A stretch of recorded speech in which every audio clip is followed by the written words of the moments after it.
আচ্ছা, কখনো কি এমন হয়েছে কোনো একটা জায়গায় গিয়েছেন, ভালো-মন্দ ২ ধরনের এক্সপেরিয়েন্স হয়েছে? আজকে কিন্তু আমাদের সাথে ঠিক এমনটাই ঘটেছে। তো আজকে সন্ধ্যার সময় কিন্তু খুব দ্রুত আমরা নাস্তা-টাস্তা সেরে নিলাম। তারপর সকালবেলা ঘুম থেকে উঠে গেলাম। সকালবেলা ঘুম থেকে উঠে দেখি অ্যাকুরিয়ামের মাছগুলো কেমন যেন ঘোলাটে হয়ে গেছে। তো আমরা সবাই মিলে মাছগুলোকে পরিষ্কার করে নিচ্ছিলাম। আর আমার ভাইয়ের ছেলে হেল্প করছিল, আমার বোনের মেয়েও ছিল। আসলে তারা বাসায় আসলে এতটা ভালো লাগে, কিভাবে যে সময় কেটে যায় বুঝাই যায় না। তো এইভাবে করে হাসি আনন্দ সব কিছু মিলিয়ে কিন্তু আমরা কাজগুলো কমপ্লিট করে নিয়েছিলাম। পাথরগুলোকে ভালোভাবে কিন্তু পরিষ্কার করে নিতে হবে, না হয় কিন্তু অ্যাকুরিয়ামটা দেখতে অতটা সুন্দর লাগবে না। তবে আজকে অ্যাকুরিয়ামটা পরিষ্কার করতে গিয়ে আমার হাজব্যান্ডের হাত কেটে গেছে, কারণ এই যে আশপাশের জায়গাগুলো ছিল প্রচণ্ড পরিমাণে ধারালো।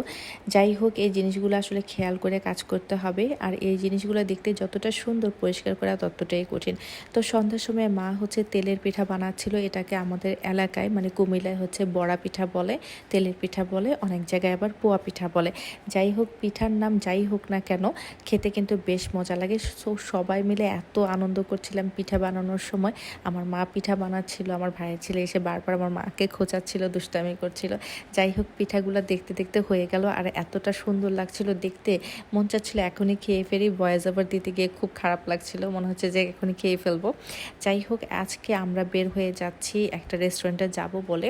তো আমরা রাত 11টার দিকে মোটামুটি সবাই রেডি হয়ে বাসা থেকে বের হব। প্রথমে ভেবেছিলাম আমার মেয়ে ছেলে কোনোটাকেই নিব না, পরে আমার মেয়ে বায়না ধরলো সেও যাবে। যাই হোক, 11টার দিকে বের হব। নিশ্চয়ই রাস্তার মধ্যে দেখা যাবে গাড়িতে আমার মেয়ে ঘুমিয়ে যাবে। যাই হোক, ঘুমিয়ে গেলে কোনো সমস্যা নেই। তবে আমরা কিন্তু খুবই মজা করতে করতে সেই রেস্টুরেন্টে গেলাম।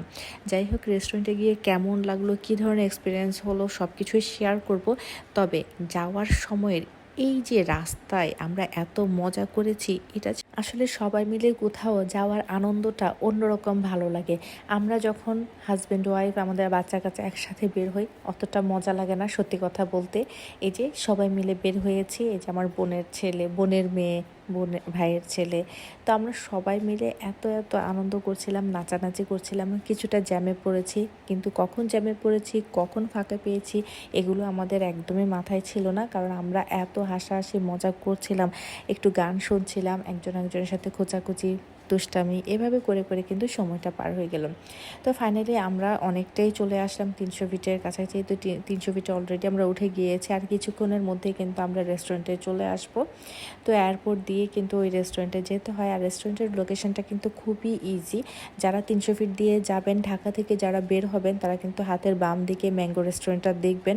এটার লোকেশনটা আমার কাছে বরাবর মতো খুবই ইজি লেগেছে অন্যান্য রেস্টুরেন্টের চেয়ে।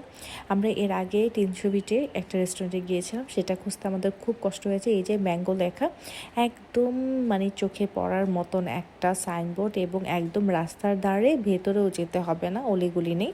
তো ফাইনালি আমরা বের হয়ে গেলাম। আর আজকে অতটা ঠান্ডা পড়েনি, এই জন্য শীতের কাপড় টাপড় কেউ তেমন একটা ক্যারি করি নেই। এই তো দেখেন কি আনন্দ করছে সবাই মিলে। আসলে খাওয়া দাওয়ার চেয়ে বেশি ইম্পর্ট্যান্ট, সবাই একসাথে কোথাও ঘুরতে গেলে যে একটা আনন্দ হয়, সেটাই কিন্তু অনেক বড় ব্যাপার। তো এখন আমরা এন্ট্রি নিব এই ম্যাঙ্গো রেস্টুরেন্টে। এই প্রথম যে গেটের যে লুকসটা, এটা আমার বেশ ভালো লেগেছে, ডিফারেন্ট লেগেছে, গতানুগতিক লাগেনি। একটু কাঠ টাঠে দিয়ে, একটু দড়ি টড়ি দিয়ে ডিজাইন করেছে, তো জিনিসটা দেখতে অসম্ভব ভালো লাগছিল।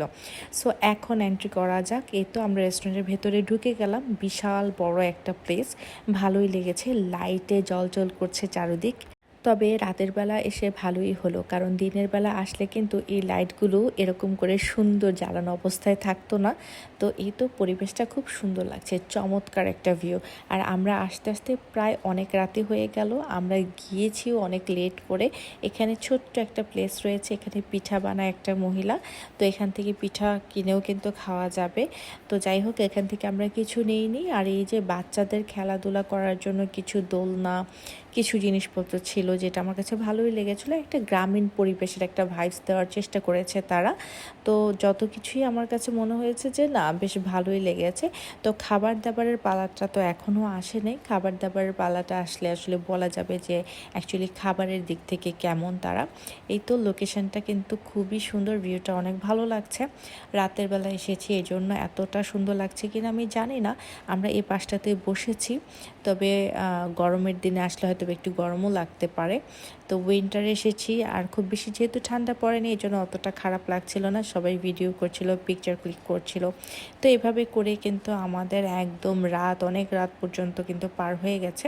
তো আমরা খাবার দাবার অর্ডার করলাম। খাবার দাবার আসতে আসলে যতটুকু সময় লাগে ততক্ষণ আমরা একটু এই ধরনের ভিডিও ক্লিপগুলো নিচ্ছিলাম আস্তে আস্তে করে।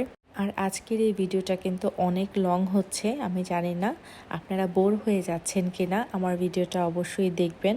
ভিডিওটার কোনো কারেকশনের প্রয়োজন হলে অবশ্যই আমাকে এটা জানাবেন, না হয় কিন্তু আমি বুঝবো না। এখানে কিন্তু একজনের বার্থডে সেলিব্রেশনও চলছিল, তো আমরা সেটাও দেখছিলাম। তো ফাইনালি খাবার চলে আসলো, এই যে দেখতেই পাচ্ছেন খাবারের কি লুকস। তো আমরা নিয়েছিলাম তান্দুরি, তারপর নিয়েছিলাম হান্ডি বিফ, তারপরে এই তো বাটার নান নিয়েছি। যাই হোক, খাবারের ব্যাপারে আমি কি বলবো, আসলে খাবারের ব্যাপারে দিক থেকে যদি আমাকে বলা হয়, আমার মনটা একেবারেই খারাপ হয়ে গিয়েছে। আমি প্রথম অবস্থায় যত ভিডিও যত যাই করেছি না কেন, খাবারটা খেয়ে মুখে দিয়ে আমার খুবই খারাপ লেগেছে। তারা খাচ্ছে, আমি কিন্তু খেতে পারিনি। আমার এতটা কষ্ট লাগছিল, এতটা খারাপ লাগছিল, আমার কাছে মনে হয়েছে যে তারা খাবারের দিকটা মোটামুটি অ্যাভারেজ একটা লেভেলে থাকলেও কিন্তু হতো। তান্দুরিটা একদমই পড়ে গিয়েছে। আমি জানি না আমরা আসার পরে আমাদের সাথে এরকম হয়েছে কিনা, ওনাদের হয়তো বা ভালো লাগতেও পারে, তবে আমার কাছে ভালো লাগেনি। আমি নেক্সট টাইম ম্যাঙ্গোতে আর আসবো না, আর আসলেও খাওয়া দাওয়া করবো না। যাই হোক, এক্সপিরিয়েন্সটা খুবই বাজে নিয়ে বের হয়ে গেলাম। ছবি টবি তুলেছি, ভিডিও করেছি, বাস এতটুকুই আনন্দ হয়েছে। কিন্তু খাবারের ব্যাপারে একদমই আমি তাদেরকে 0 দিব আমি পার্সোনালি। আপনাদের পছন্দ হলে আপনারা আসতে পারেন, ম্যাঙ্গোতে এসে ভিডিও করতে পারেন, ছবি তুলতে পারেন। এই তো যাওয়ার সময় হয়ে গেল।